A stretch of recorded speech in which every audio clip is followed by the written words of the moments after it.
20 సంవత్సరాలుగా మిత్రులు శ్రీ బండారు దత్తాత్రేయ గారు ఈ చక్కని కార్యక్రమాన్ని నిర్వహిస్తున్నారు. వారికి శుభాకాంక్షలు తెలియజేయడం కోసం, అలాగే మీ అందరినీ కలవడం కోసం ఈరోజు ప్రత్యేకంగా ఇక్కడికి వచ్చాం. ఈ అలయ్ బలయ్ అంటే మనందరం సోదరులం, మనందరం బంధువులం, ఒకరితో ఒకరు కలిసిమెలిసి ఉండాలనే సందేశం ఈ యొక్క పండుగ యొక్క, ఈ ఉత్సవం యొక్క పరమ ఉద్దేశం.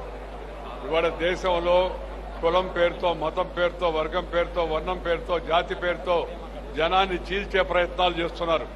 కొంతమంది అక్కడెక్కడో ఏదో నేపాల్లో జరిగింది, ఇంకేదో జరిగింది, అక్కడ జరిగింది, ఇక్కడ జరిగింది. ఇండియాలో అలాంటి అవకాశం లేదు.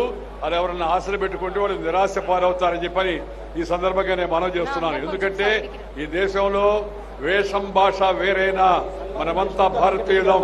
అలగ్ భాష అలగ్ వేష్ ఫిర్ భీ అప్నా ఏక్ దేశ్, వివిధతా మే ఏకతా భారత్ కా విశేషత అనే సిద్ధాంతానికి కట్టుబడి జనం తాత్కాలికంగా ఏదైనా చిన్న చిన్న విభేదాలు వచ్చినా వాటిని పరిష్కరించుకొని అందరూ కూడా భారతీయులనే భావంతో ముందుకు వెళ్తుంటారు. ఇలాంటి కార్యక్రమాలు శ్రీ దత్తాత్రేయ గారు, వారి కుమార్తె విజయలక్ష్మి మరి ఈ అలయ్ బలయ్ కమిటీకి చైర్మన్ గా ఉంటూ ఈ మంచి కార్యక్రమాన్ని నిర్వర్తిస్తూ మనకి ఎప్పటికప్పుడు ఈ ఐక్యత యొక్క సందేశాన్ని అందించడం చాలా ముదావం. వారిని హృదయపూర్వకంగా నేను అభినందిస్తున్నాను. అదేవిధంగా మీ అందరికి కూడా ఒకరోజు జరిగిపోయినప్పటికీ కూడా విజయదశమి శుభాకాంక్షలు.